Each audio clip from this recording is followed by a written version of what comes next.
We are recording. We're recording. Dude. For the... How many times is this? 53 plus 18.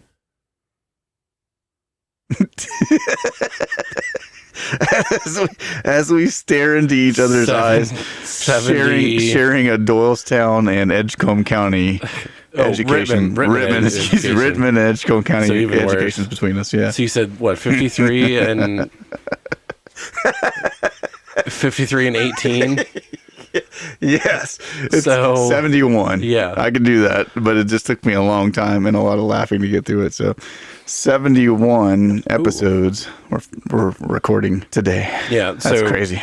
This is the first time I had this flavor of Ghost. It's the blue raspberry slushy. Good.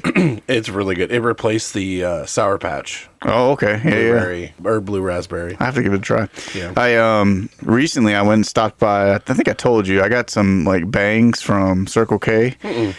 So yeah, there's bangs that are at Circle K. They've always had them, right? But it's usually like just the typical. It's this one that I've got right now, which is Star Blast, which is like a bomb pop.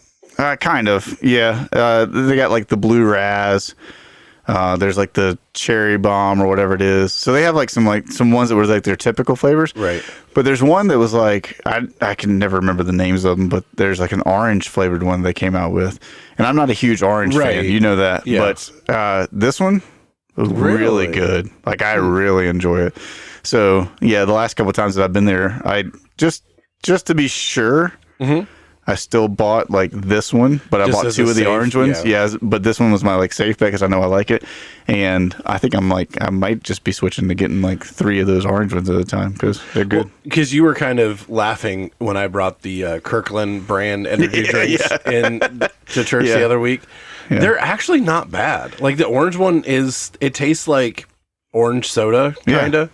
I was also kicking my own butt because I bought the. What was it? I'm going to draw a total blank on this now. The Liquid Death energy drinks. Oh, yeah, that you said were terrible? Yeah, didn't like them at all. They were just not good. Really? So, I mean, I don't mind them. Keep going with it. Yeah, I don't know. Sorry, we're solving technical issues. Yeah. I like moved my mic boom, and it was just like slowly sinking down. Everything starts falling apart when you touch them. We just have to be perfectly still. It's fine. Everything's fine. Speaking of technology things, I got a couple of Amazon gift cards for my birthday. Sick. We love that. And so I bought some computer stuff, but I bought a new keyboard, and it's like a full-size keyboard, but it's a nice mechanical, like clicky-clack keyboard. Nice. That tickles a certain itch in my brain, like the mechanical. So the really funny thing about that is I absolutely love that sound when I'm typing. But when somebody else is doing it within earshot of me, I want to harm people. It's so bad. So you're going to be thankful. I was going to say you're going to be thankful for my noise suppression whenever we play. 100%. 100%. Yeah. I wouldn't be able to stand it. We're like playing Lucky Block and all you hear is Josh. Well, the thing about my other one, like I had a mini keyboard and I like it. Like, don't get me wrong. Like I really like it. But it doesn't have the function keys on the top. Yeah. So, like, if I'm trying, like, if we're playing Minecraft, for instance, like, I can't hit F3 to show up all the stats, like the biome and the seed and the coordinates. So it's really hard when I have no idea what any of those things are because I play on a console, but yeah. Well, like you can, it's, I'm not going to say it's like a debug menu, but it just shows all of your statistics and everything. And I see when we watch like Green and some of those guys play online and stuff, we see they pull up that stuff pretty frequently. Well, it is nice because especially if you're trying to find specific biomes, like it'll tell you what biome you're in. Yes. Yeah. So if you're like, oh, is this a plains or is this a edge of a forest biome? Or, right. Like finding ancient cities and stuff, like they can only be found in certain biomes and things like that. So I don't know if I told you, like Sky and I went exploring a little bit the other night on the server and we finally found terracotta. Oh yeah, like a pretty decent size. I found a very small patch of terracotta. We saw that together when we were out that one time. The super long exploration that we did. This was a little bit different because this was right next to a pillager outpost. Yeah, I think that's the same one I'm thinking about. Really? Because or at least there was a pillager outpost close by to this one too. But it might have. It could be. It could very well be. But I got like 3 ominous bottles from the pillagers and stuff. So, yeah.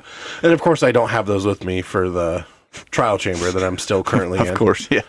I do have 2 or 3 regular keys though from just letting the mobs spawn and just killing them because they're easy. Right. Though it does have breezes in it, so we do have that. That's fun. Get some wind charges to go do fun things with. That's awesome. So I do have a would you rather question. Oh, cool. Love those. All right. Would you rather have your life determined solely by fate or by pure randomness? So how do we define and that was the thing that I wanted to, yeah. So everything is because like to a degree, right? Like from the Christian perspective, right? We would say that God has a plan that's laid out anyways throughout human history. We're a part of that plan, right? This is essentially like everything already has a plan, right? Or everything is completely random. It's just chaos happening. Yeah, like which is crazy because that's the way that it feels a lot of times. Oh, 100%. That we're just living in the chaos world and trying to navigate it, but then we have the perspective of saying that okay, God's in control. So technically speaking, like what we're calling fate here is in control in a sense. And so I don't know, man. I think that like, if we're talking about it from if we remove God from the equation type of thing, and it is just like we just exist here and stuff, will we rather have like fates involved, or will we rather just be complete happenstance and just complete random? I would love for it to be complete happenstance as long as it was something like we roll like a D20 for every decision or something. You know what I'm saying? Like, it was complete chaos in that sense where there's kind of that, the gambling excitement to it, right? Yeah.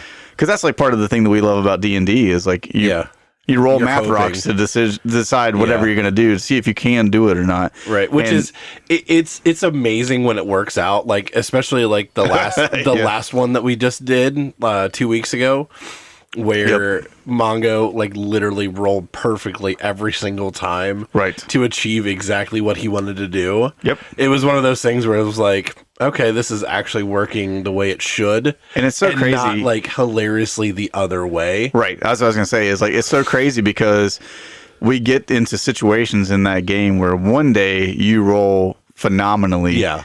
Everything goes your way. Like that, I think about that, the time that we went up against the guys on the castle with Tina. And yeah, so like when we were rolling for that stuff, I mean, I'm throwing nat 20s and stuff. Like we were killing it. Yeah. And then the very next session, it's like, oh, you got downed. It's like, oh, okay, cool. Yeah, cool. So, I tripped and stubbed my toe, and now I'm at 0 HP. Yeah. Or when I think it was the next campaign that we did when you and I were trying to infiltrate Noah's encampment of bad guys, and we literally like systematically went through perfectly. Perfectly knocked them all out and stuff. And the improvised pig. For those of you listening, we turned a pig into an improvised explosive device, which is like it was a like a carving of a pig or like a clay shape of a pig. Right. It was very funny.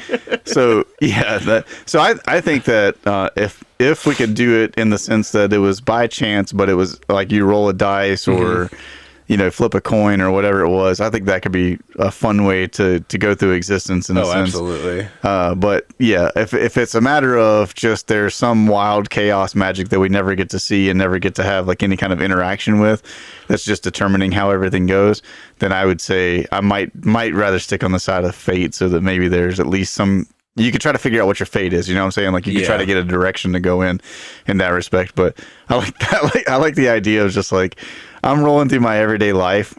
I have to make a decision. I roll a D20. If I land a 20, like it goes phenomenally, like the best that anything could go in my life. If I roll a 1, it's just like the crit fails could be hilarious. Oh, absolutely. Could you imagine everybody like how in the internet age where we are now, everybody walks around with their cell phones out all the time, recording as people make decisions, because you're rolling the dice. Somebody lands a crit, or excuse me, a nat 1, a crit fail, then you get all that stuff on video and people just totally eating it or missing shots and all that kind of stuff. It'd be very funny. Very good stuff. So, all right, we're ready to jump into it today? Absolutely. All right, good morning, Josh. Good morning, Josh. Recognize me? No? Well, I'm Josh. I got suspended from school because of Josh. You're there with me in every way imaginable, Josh. Josh is truly in a trance, yes. I went to high school with Josh, and I can tell you right now, he's a terrific kisser. Hi, I'm Josh. Josh, these are people's jobs we're talking about, Josh. Thank you very much. Hi. Josh walking in the door wasn't even close. Josh, you are a muffin-snuggling pirate puncher. Josh is a good guy. We can talk to him. Please welcome Joshua. Josh.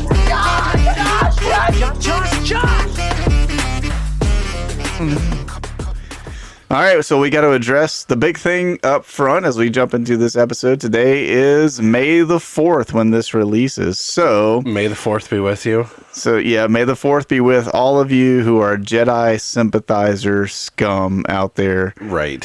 And tomorrow on Revenge of the 5th, the rest of us will celebrate. Yes. The ones that actually understand the world of Star Wars. Yeah. And that right there was the moment where my wife cut off this episode. Oh, 100%. 100%. She's like, not dealing with that crap today. we can tell who bends to the light. It's fine. Speaking of Revenge of the 5th, which is on May the 5th, which is also known as Cinco de Mayo. You and I have been practicing Spanish for a long time. See?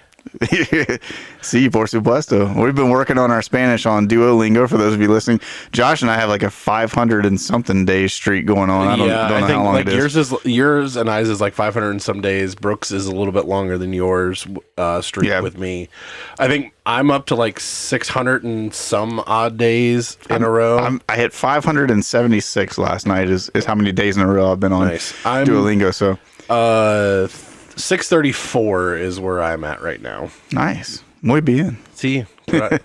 But we've been practicing Spanish a lot, right? Yeah. So as I was kind of thinking through us practicing our Spanish and kind of all the implications of that, because it's kind of wild. Like, we started into this when we had some friends that moved from a Spanish-speaking country to the United States, and it kind of kicked me back into a gear of studying Spanish, because I took 4 years of Spanish in high school, and I also grew up on a farm working with a lot of guys from Mexico and other places that spoke Spanish. And so I went for I should say about 20 years almost exactly that I didn't speak Spanish after practicing it really well through high school and my early years of college. And so when we had friends that moved here that spoke Spanish, I really wanted to be able to communicate with them. And so instead of just only being able to say in Spanish, hello, how are you? Where's the bathroom? Stuff like that. I thought it'd be good to brush up and start getting to the point where we spoke it a little better. And so you and I, Brooke, Shane, Lynette, we had several friends that jumped onto Duolingo and started practicing together. And so we, as that being the case, being on a Spanish kick, right? I thought today, for the fact that tomorrow is Cinco de Mayo, for those listening, we would talk about the Chupacabra. Oh, you mean the puma? The puma? Oh, the thing in Mexico that runs around and eats all the goats? Not just in Mexico. So that was one of the coolest things I found out about this, is that the Chupacabra doesn't originate in Mexico. Really? Yeah. Okay, so my whole recollection of the Chupa thingy is, sorry, this is going to be a lot of red versus blue references, and I apologize in advance, but that it was like just in centralized Mexico, maybe a little bit into like Texas and New Mexico. So Mexico and Texas and many other South American countries like come into play. Southern border states of... But... Arizona? What's that? Arizona? Arizona. No, not Arizona. Where I'll be next month. Yeah. There you go. You can see the Chup for us, man. That'd be great. By the way, I'm going to shorten Chupacabra to Chup for most of this thing, just for the sake of my own brain and stuff. So there are mixed reports when it comes to the origin of the Chupacabra, as far as like exact dates and times when it started. Okay. So the cool thing is, if we go all the way back to 1975, Okay. there in 1975 in Mocha, Puerto Rico. Oh, Yeah, okay. I know. That's what surprised me about it too. Is I was like, oh, an island, all that kind of great. stuff. It can swim. It's already got a leg up on like half the population of the world. That's hilarious. So in 1975 in Mocha, Puerto Rico, this is a small town. There's these reports of like a bunch of animals being killed that come out. And here's the cool thing about it is that some people believed that the killings of these animals were the acts of like a satanic cult on the island, right? Because apparently that was a thing. But others weren't so sure, as the animals were all completely drained of their blood. And on top of being drained of their blood, the crazy thing about it was that there were these like small circular incisions, like holes basically, punched into the chest of these animals. And so when I hear these like stories and started reading about it and stuff like that, this is one thing that kind of holds true for the vast majority of Chupacabra related things, is that supposedly like all of these animals are drained of their blood, and that there's these 3 holes that they find somewhere on the animal's body, and the holes are almost always in the same like pattern. It's like, so if you're thinking about a upside down triangle, 2 holes at the top, 1 at the bottom, always like pointing down. For whatever reason, in a sense, it seems like these things are very weird jawed snake is what comes to mind. Like with the 2 on the top and the 1 on the bottom. Like, yeah, maybe something along those lines. Like has the fangs on the top and then the one to come in the bottom. But you don't see many snakes with a fang on the bottom. No, not a singular fang like that. Yeah. Yeah. So, and typical vampire stories don't include that either, right? Right. So, at 1975, there's a large number of animals that are reported, and they're all drained of their blood, have these 3 holes and stuff, right? The more substantiated reports of what we would more closely define as the Chupacabra are also in Puerto Rico, which is the crazy thing to me, because like I'm same as you. I always associated the Chupacabra with being in Mexico, right? Right. Turns out Puerto Rico is the origin place of it. So in March of 1995 is when the Chupacabra becomes like a big deal, which was kind of crazy to me as well, because most of our cryptid creatures that we have studied have spanned like from the 1970s back, right, in history. Whereas it seems like with the Chupacabra is more of a recent one for us, right? So you think about like Josh Eatman was a little 6th grader pretending to be G.I. Joe and rocking a starter jacket and all that good stuff. 1995. So you were like a 3rd grader? I was... If my math is correct. 9. Yeah. So I'd have been 9. Like 2nd, 3rd grade, somewhere in that ballpark. So the people of Puerto Rico... And I'm going to shout out my friend Juan real quick because he's from Puerto Rico. Anyways, which, by the way, I saw a guy in concert last night from Puerto Rico, too. I'll tell you about him later. He's awesome. I was going to say, Puerto Rico. Ironically enough, I probably would have gone to Puerto Rico around this time. No way. Well, because... You're the Chupacabra. Yes. That's it. It's me the whole time. First, no, because we went on a cruise to San Juan. Oh yeah. So I think it was probably around-ish the same time. Josh is the Chupacabra. Well, it was me all At that point in time, you would have been like what, about 4 foot tall, something like that. Yeah, see? Spiny things growing out of your back. Yeah. I keep them under control now. Like, you're like Stitch. You just pull them in. So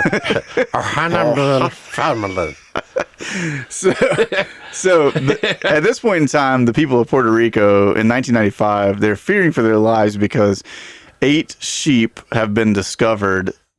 The March of 95, 8 sheep were discovered with the same 3-hole marking, blood drained from their bodies, all this kind of stuff. So it went 20 years between the first one and the last one? 75 to 95. Right. Okay. So it's like 20 years between the happenings of this kind of stuff going on.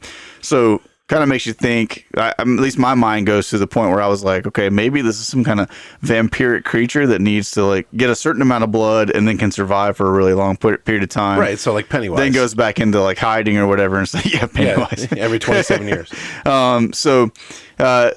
Each of these things has the 3 puncture holes and were all completely drained of their blood, much like the 75 incident. So later in August of 1995 in the town of Canovanas, things began to escalate dramatically. There were more than 150 reports of both farm animals and pets that were killed in this same manner. And we have our first eyewitness. Okay. A lady named Madeline Tolentino, who says that she saw the Chupacabra relatively up close to her. So, like, I don't know exactly what that means and stuff like that, but she's the first one to say she got a sighting of it. Now, shortly after Madeline came forward claiming to have seen it, a Puerto Rican comedian whose name was Silverio Perez coined the name Chupacabra, which literally translates to goat sucker. Yeah. So, he apparently thought this was hilarious. Everybody else apparently just went with it because it's like, yeah, we need a name for this creature that's killing all these animals and stuff. So then things kind of, continue to escalate over time. So shortly after the first reported incidents in Puerto Rico in 1995, other animal deaths of similar styles were reported in different countries. So all of a sudden, I'm going to list off all of these because all these get included in the list. Argentina, Bolivia, Brazil, Chile, Colombia, the Dominican Republic, El Salvador, Honduras, Mexico, Nicaragua, Panama, Peru, and the United States. All, like, in a very short amount of time in 1995, there's reports that the animals are dying and in the same fashion, right? That's bizarre. It's almost like the Chupacabra was like multiplying out, right, and just running wild all over the place. And either that, okay, here's another one of my theories. I'm just throwing it out there as we go. It's either that it was multiplying like crazy, like rabbits or something like that, or, hear me out, everybody, Chupacabras are like cicadas. They have a life cycle of 20 years where they're in the ground somewhere. We don't know where they are. And then all of a sudden they burst out, kill all the animals, and then go back into hiding again for 20 more years. So that means that in 2035, just giving everybody a heads up, it's another wave of Chupacabras coming out. So be ready. If my math is right. Yeah. Because 2015 would have been the last time. Right. And then 2035 will be the next one. So, anyways, we have that to look. I gotta stay off my theory train because I'm too crazy about it. So this all took place throughout the remainder of the 90s. So from 90s until the early 2000s, the Chupacabra continues its reign of terror on animals and stuff like that, and it's pretty consistent, like all through those years. In April of 2000, there was a killing spree of 100 animals in northern Chile. All drained of their blood and mutilated like the others before them had been. And that continued, that killing spree that time continued from 2000 to 2002. So over a 2-year span. 2-year span that they were, something was moving and killing a bunch of animals. So it went from 20 years down to 5 years. Yeah, it's getting shorter and shorter. Maybe the Chupacabras are the final countdown. When it's every day, then we're like, oh, okay, hey, Jesus is returning now. So as you can imagine, all of this kind of like a trumpet. Yeah, right? It's all the Chupacabras call out at once. Gosh, but as you can imagine, this only helped the legend of the Chupacabra just 100%, explode out, 100%. Right? So then the Chupacabra moved again. Oh, it was Argentina. There were a ton of cattle that were found dead, but this time the thing that kind of took it to a different place was they still were drained of their blood, but all of the cows' reproductive organs were removed. Which was like a weird like twist in the whole thing, because that had, up until this point, that hadn't been a part of the whole deal, right? Yeah. So And this was in the stretch from 2000 to 2002, or is this later? This is after 2002 because it went from 2002. If I remember correctly from my research, I think this was like 2004 region that Argentina sees this kind of killing spree of cows, and they're drained of their blood, same holes and stuff like that, but the reproductive organs were removed. In 2004, so right around the same time, a rancher in San Antonio, Texas, shot and killed what he described as a, quote, mutated hairless dog. Okay. Which became what is now the most famous image of what a chupacabra is supposed to look like, right?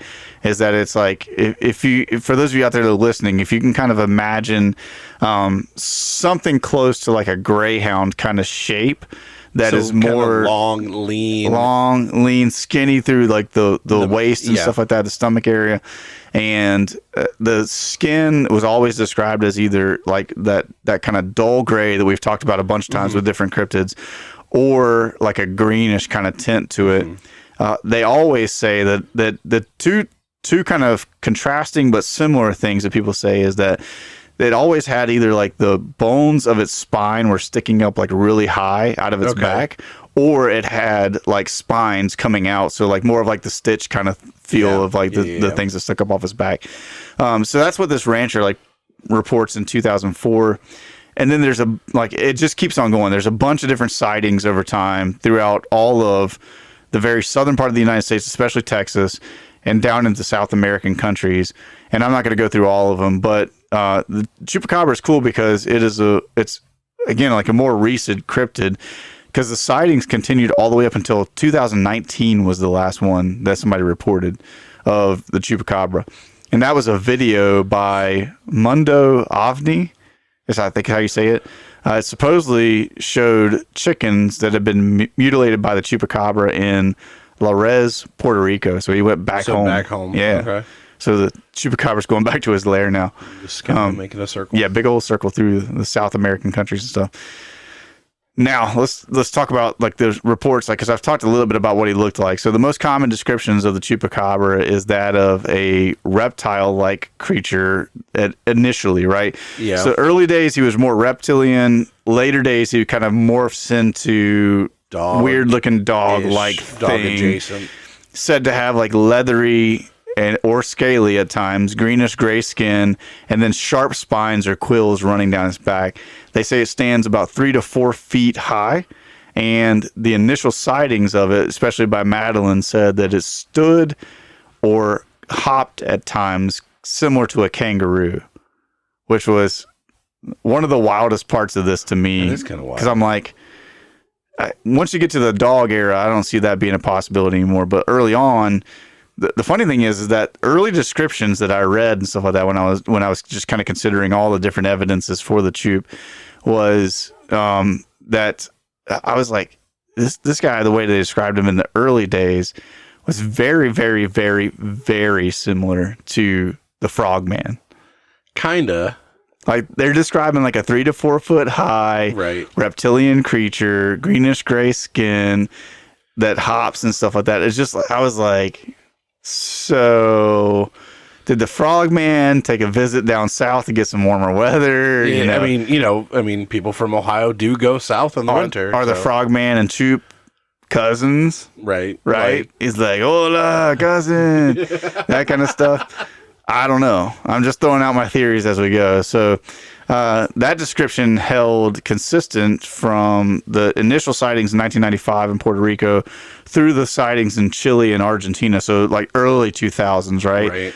But then as we get into the 2000s and later on, the description shifted to include that of the kind of hairless dog, like feeling with like spines on his back, fangs, long claws, all that kind of stuff. So that description of it became famous in Mexico and the U.S., right?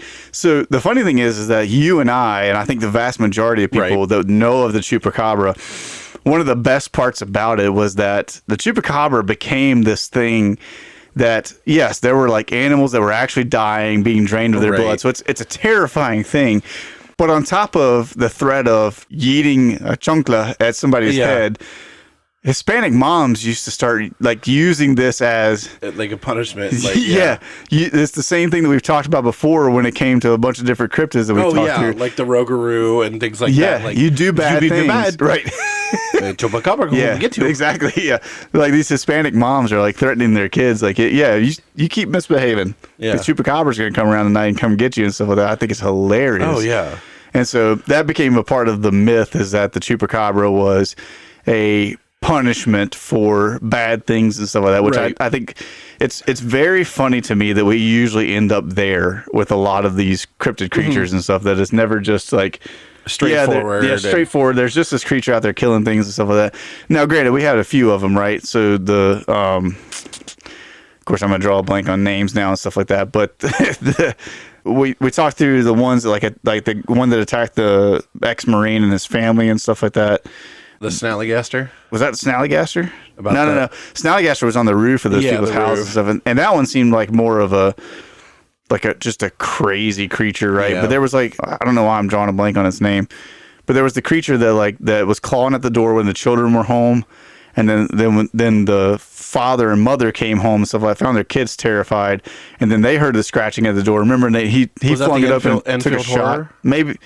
Maybe. Yeah. That sounds about right. The infield horror. Yeah, because it was, Because remember, the infield horror, the beginning of it was him stomping on like little Timmy's feet or whatever. Was his whole deal. Toes and But some of them seem like, they turn into the stories of like, this is a creature coming to punish.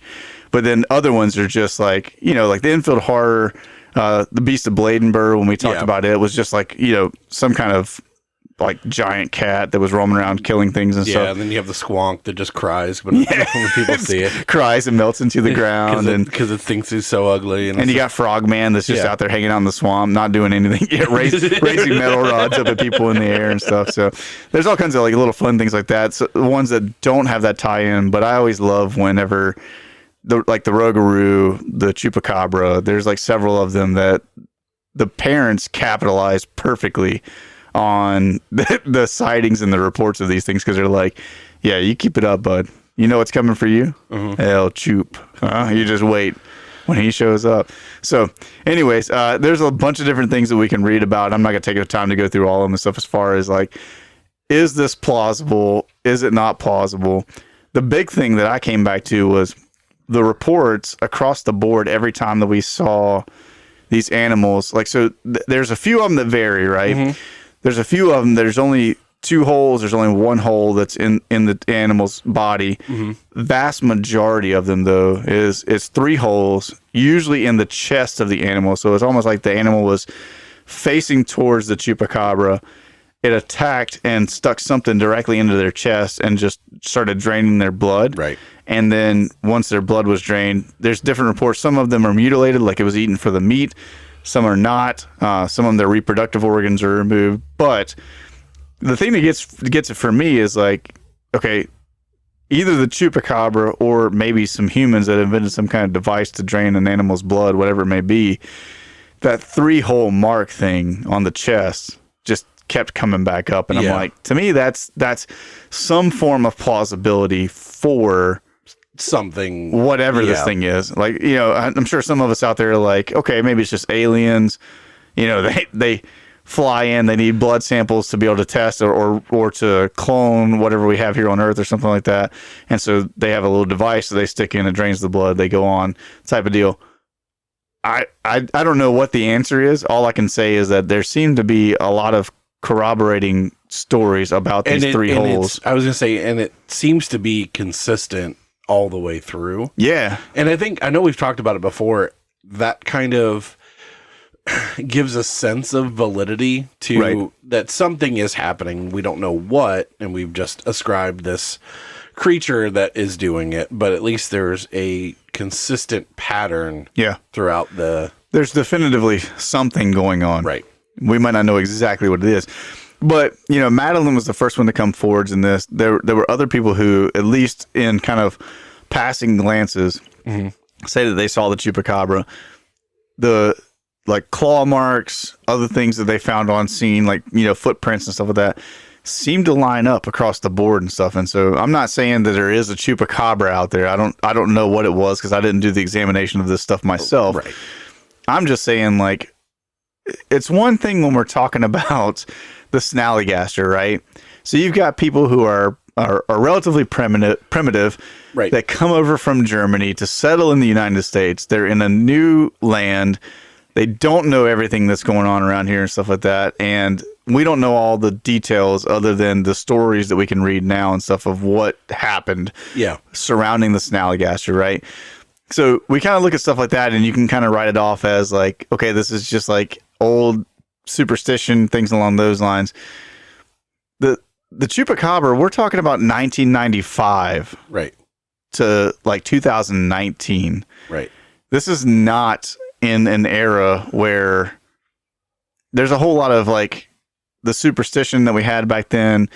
We're in the age of information, so things can be shared a lot faster, right, and better photography, better transmission of information, means of examination of all the different things that they find and stuff. Yeah, like it's like we have the medical technology to be able to go, this is definitively the bite mark of such thing. Right. This is the work of such and such device, whatever it may be. But with the Chupacabra, everybody's looked at it and gone, we don't know. Yeah.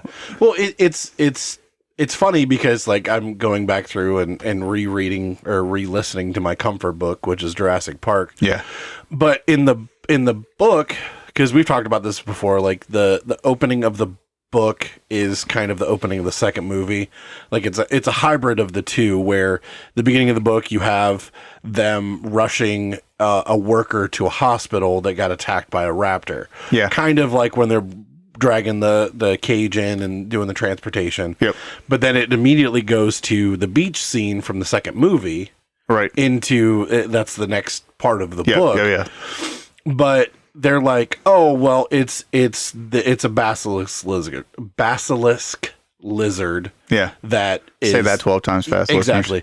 that bit this little girl, and she just had a reaction to the saliva and things like that. And this, that, and the other. Well, the doctor's like, well, that's weird. But so he like goes out because the girl that got attacked is very observant. Okay. So like everything, like he, even to the fact of where she says to him the next morning, oh, you have a different shirt on, or you have the same shirt on but a different tie. Like, so just like little subtle things. Yeah, she notices like all the nuances. So he goes out to where she got bit at and finds a howler monkey with this like thing in its jaws, and it was like a piece of meat essentially, but it was a Procompsognathus that the monkey had torn apart. Oh, wow, okay. So it's one of those things where they send the DNA sample and a picture that the girl drew of whatever bit her. Right. And one of the person that had nothing to do with them examining the stuff walks past and is like, oh, whose kid drew the dinosaur? Like, so it's one of those things where, you are looking at something for so long and you kind of just attribute it to, oh, well, this is what we're 99% sure, so we're just going to go with that. And then somebody comes in and points out, like, oh, no, maybe it could be this. And you're just like, oh, yeah. Well, you bring up a good point. Right. Because we all have our boxes that we operate in. Oh, 100%. Right? And so it's like, even for this like rancher in Texas, you kind of feel for the guy because he's out there trying to protect his land and stuff. He ends up shooting this thing that he thinks is a dog. Right. But let's just say hypothetically, the Chupacabra is a real thing. Let's say hypothetically it is some kind of creature that we've never really discovered, never really, have done the science on in a sense. And then this thing shows up and maybe it looks similar to a dog, but spines down its back. Who knows if it has like some weird tongue that makes those puncture holes for the blood or whatever. But this guy's doing the best that he can to kind of be like, I think it's some kind of mutated dog, right? Right. And, but there's nobody out there that has the knowledge outside of our box of dogs to go and look at it and go, this is not normal. Right. Yeah, exactly. This is not what we think it is type of thing. So, yeah, anyways, I just thought that since we're headed into Cinco de Mayo tomorrow, that today would be a great day for us to cover the Chupacabra and for us to brush up on our Spanish usage. Yeah, because like I'm even trying to like think of animals that behave in that certain manner. My first mind was leeches, but they have like a circle Yeah, circular mouth with a bunch of teeth. Because when they are feeding, essentially, there's no blood or anything. Right. And they will essentially gorge themselves until they're done. Yeah. But not hundreds of animals, over a period of time. So I was like, well, that's in a direction, but not necessarily a conclusion. Oh yeah. Yep. For sure. All right, you got anything else for me today? I do. So you remember last season we talked about Boston and the Molassacre? Yeah, the Molassacre. Yeah. What if I took you back about 100 years? Before the Molassacre? Before the Molassacre. Okay. To the original Molassacre, or in this case, something that our previous life self would have been very happy with is, have you ever heard of the London beer flood? No, but that sounds like right up London's alley, though. I mean, so if you've ever heard anybody joke, when I go, I hope it's in a flood of beer. History might have a different take on that. That thing. So, on 1 October afternoon in 1814, so about 100 years. Do we know what day in October? It was probably a Wednesday. Was it the 23rd? You're right. It's my birthday, just to be clear. So October 1814, you said? Okay. A giant beer vat in London exploded. A brewery wall blew out, and a wave of porter up to about 15 feet high in places raced 15 feet high of beer. Raced through one of the city's poorest slums. So that's crazy. Yeah. So, to anybody who's ever thought unlimited refills was the most dangerous form of beer, until they hear about this 3,500 gallon supply of gallons tidal wave. So for those of you listening out there, just think about holding a gallon of milk in your hand right now, right? And how much milk that is, because you ever have it's that? About 8 pounds, I think. So water weighs 8 pounds per gallon, right? Yeah. So, but you think about. You take a gallon of any liquid in a gallon-sized jug, open it up, and start pouring it, right? Yeah. And how long it takes for that thing to empty. And then you think about that times, 350? Yeah. Or what? No, times 3,500. Yeah, 3,500, right? Because it's one jug. 3,500 of those. 3,499 more of those. Yeah, being released at one time. Yeah. That's just a tremendous amount of liquid. So Georgian London, October 17th. So that's my uncle's birthday. At the Moreau and Co.'s Horseshoe Brewery on Tottenham Court Road. So the brewery sits right next to the St. Giles Rookery, one of the most crowded and poorest districts, packed with cheap housing and cellar dwellings. Okay. So you can kind of see where this is going. I thought you were going to say right next door to a church. And they were livid. So the Mew and Company specialized in porter, basically a dark beer that was very popular at the time. Right. To meet demand, they used enormous wooden vats, each bound with heavy iron hoops. These weren't little cute barrels that you see in bars and things like that. Not the size of kegs and stuff. Imagine that, but able to hold 3,500 barrels of beer. That's crazy. So it was about 22 feet tall. That's nuts. Yeah. Which is this is a funny side thing too, is that 3,500 gallon, was actually barrels. That's how much beer it held 3,500 barrels of beer. Yes. Which a barrel is probably, I'd guess, somewhere in the 10 to 12 gallon at least range. Yeah. So this is 20. So I'm trying to think of a 5-gallon bucket and make that the size of a barrel. It's got to be at least 20 gallons per. So you're thinking 70,000 gallons. Roughly. So that multiplies. That's crazy. Yeah. So 22 feet tall, able to hold 3,500 barrels of beer. Jeez. So hundreds of thousands of liters of beer. Yeah. So multiple sources describe the vats as engineering flexes of the day, towering wooden cylinders held together by iron bands, loaded to near capacity, but obviously no OSHA, no modern vessel code, pressure vessel code, right? And a lot of, we've done this before. It seems fine. It's very, very similar to the Molasker story with the giant thing that they were storing it in. So at the time of the explosion, we'll call it that, the storehouse clerk, George Crick, noticed one of the massive iron hoops, reportedly weighing around 700 pounds, had slipped off one of the largest vats. Oh, nice. So whether it expanded or the barrel contracted a little bit. Right.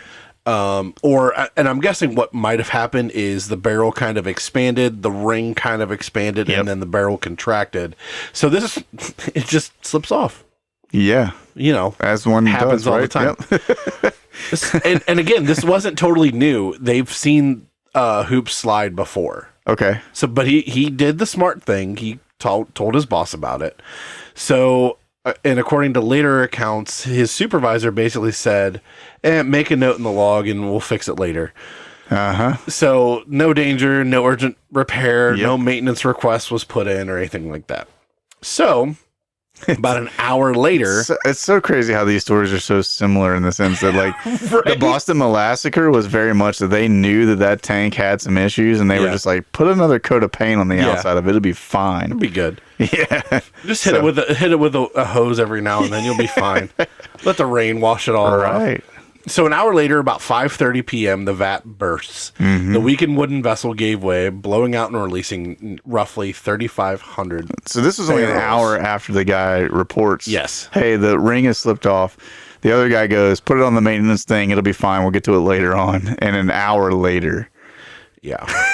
So the thing about this one is, though, the force of the beer shattered the back of the wall of the brewery and knocked valves and staves from neighboring vats. So their contents joined the flood. So this wasn't just one 22-foot tall barrel. This was all of the barrel. So now we have 70,000 plus gallons of beer.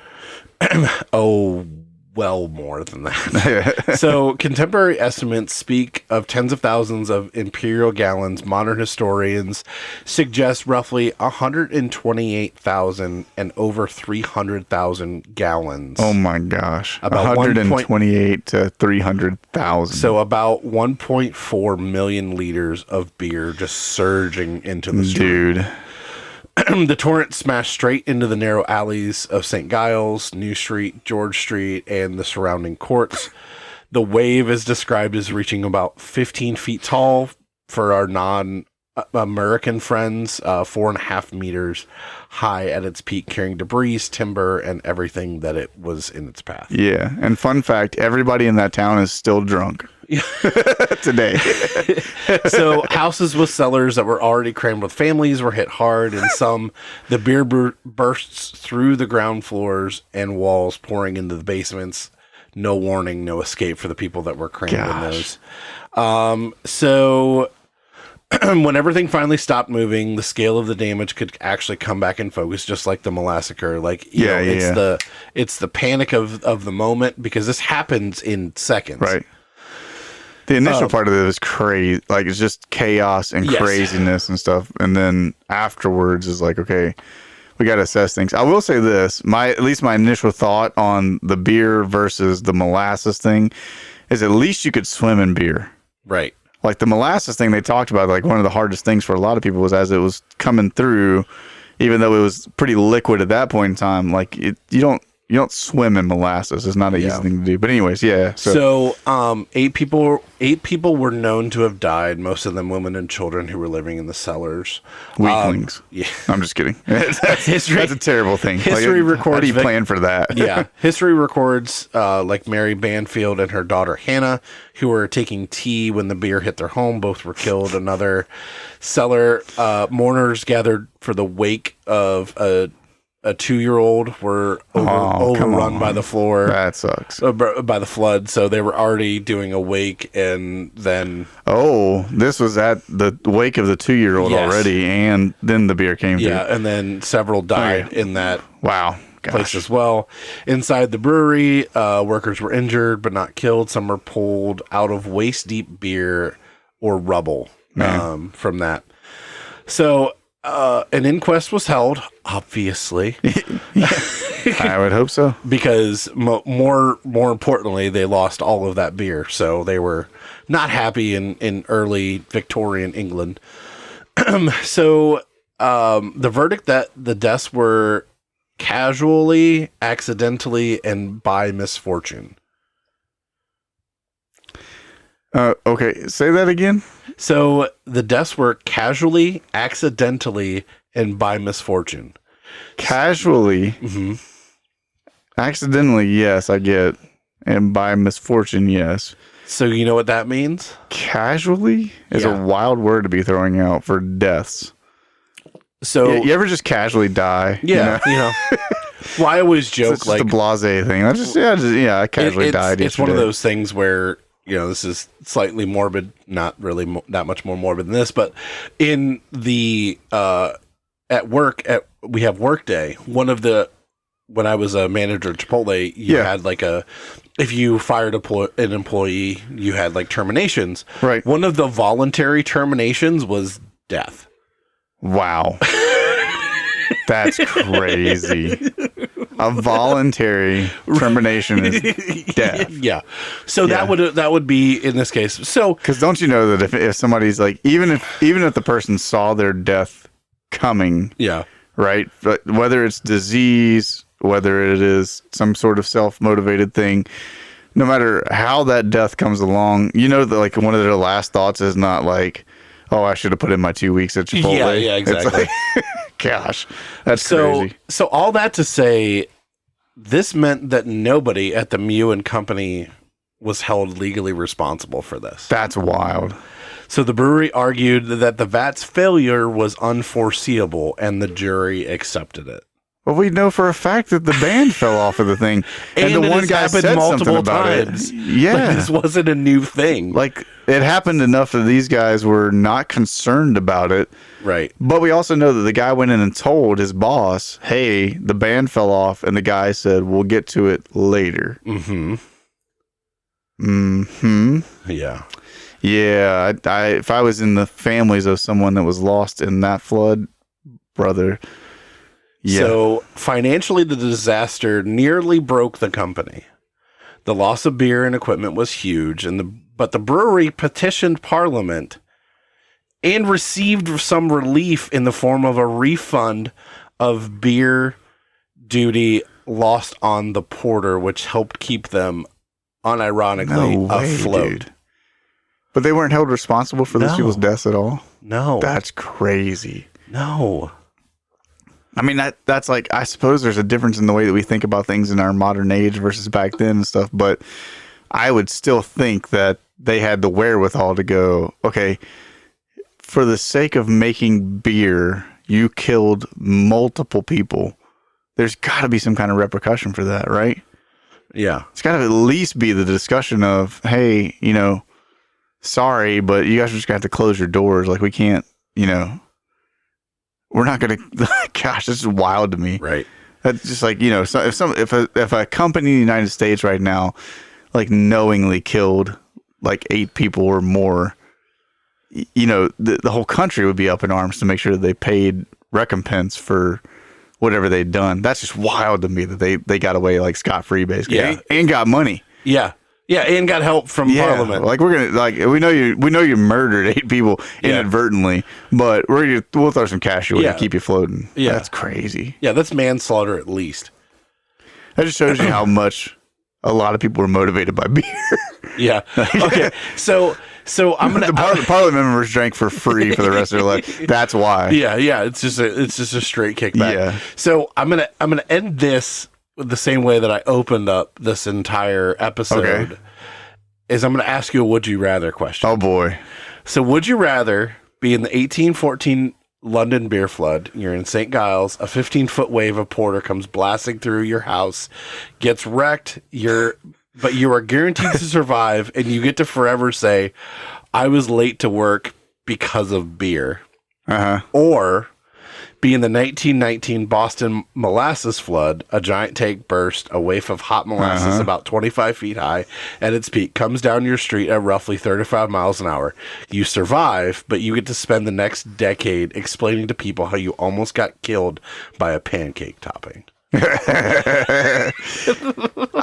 Dude, between the two of them, so like the funny thing is that like, so since we're saying that I survive both of these, either both of one, these right? Yeah. So I'm gonna say that I would rather survive the Boston Massacre than the beer flood, and here's the sole reason why.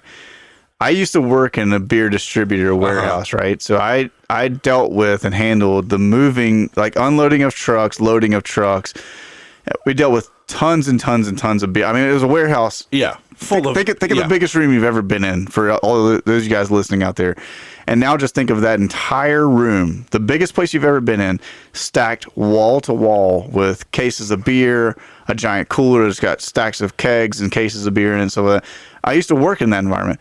And I can tell you this, that just from the few cases that got dropped and broken on a regular basis, you can never get that smell. It smells so stinking terrible. Yeah. And it's like it's the most like, I don't know how to, like sour, just stale, annoying smell in the world. And it gets like, when you work there, it's in your clothes, it's in everything, right? A lot of times when I would leave, I would take the T-tops off of my Camaro and roll the windows down so that I could just waft the smell out of me and stuff. So for that sake, I'm saying molasses, because at least with the molasses thing, it's got to be like a kind of sweet, like when the sun comes out, you know, that whole town for a while was like, smells pretty good. Yeah. It's like, maybe we didn't like the effects of it and stuff, but at least the smell is not old beer, like rotting all over the place. Yeah. And I think that was running through my mind when I had this question.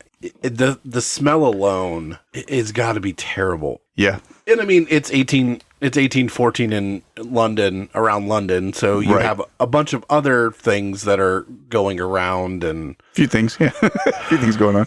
Yeah. But I would say, I think I'm definitely choosing the Massacre just for the sake of the smell. The smell, and it's a little bit easier to be like, I survived, like you said, a pancake topping versus I survived a flood of beer in a sense. Yeah. So there'd be all kinds of wild questions about that one. Right, yeah. Especially back from my college days. But yeah, so it was one of those things where I saw this, like I've been sitting on this one for a while. Yeah. And I'd never heard of that one before. That's fascinating, especially since I did the Massacre thing. And that was the thing too. A lot of times when I was doing research for this, like looking up different things, it would always compare it back to the Massacre. The Massacre, yeah. I can see that because I think the Massacre is like the most famous of those kinds of events happening and stuff like that. But that one's pretty fascinating. I mean, and that's crazy to think of, because you think like, okay, molasses, I could see building up a 25-foot high thing because molasses is more viscous, right, than beer or water or something like that. When you think about a 15-foot high wave of beer, how much beer that had to be for it to stack up like that is absolutely crazy. Well, it said potentially upwards of 300,000 gallons. That's crazy. That's so crazy. Well, that's awesome, man. I appreciate you sharing that one. Yeah, no problem. That's a new fun one for me to think through and stuff like that. But that's, sticking with the molasses, I think it's got to smell better if nothing else. Oh, 100%. 100%. Well, cool. As we get ready to wrap up, number one, we will say again, may the 4th be with you. Happy Cinco de Mayo tomorrow. Happy Revenge of the 5th. Revenge of the 5th, and then Return of the 6th the next day. Whatever you celebrate, whatever things you're liking out there and stuff like that. We hope you guys have a great rest of your week this week as you celebrate those things. And we hope you enjoyed our cryptid of the month today with the Chupacabra, and then the story of the beer flood, which is, that's just wild to me. But we'll remind you guys just to check out our link tree, and Josh can tell you all the fun things you can find there. Yeah, so at the bottom of this episode or the Facebook post or Instagram post, there will be a link tree there. Go ahead and click our links. That way it'll take you to Spotify. It'll take you to our Apple Podcasts. It'll take you to all of our social medias where you can go ahead and like, share, subscribe, follow, all that fun stuff. Click all the buttons. Click all the buttons, do all the things. Make sure you let your friends know about the podcast. I mean, we cover a huge variety of topics every week, and we love doing it. So we try to go a wide swath of everything, so there's something for everybody. And you always have the beauty of, if you pay attention on the little timeline thing, most of the places where we upload our podcast eventually are going to give you like a like kind of headers for the different sections and stuff. And so I did notice that the last few episodes. Yeah, you can find your spot where you want to pick up if you need to do that too. So right. All right. Well, we hope you guys have a great rest of your day, and we will see you guys in the next episode. Love you. Bye.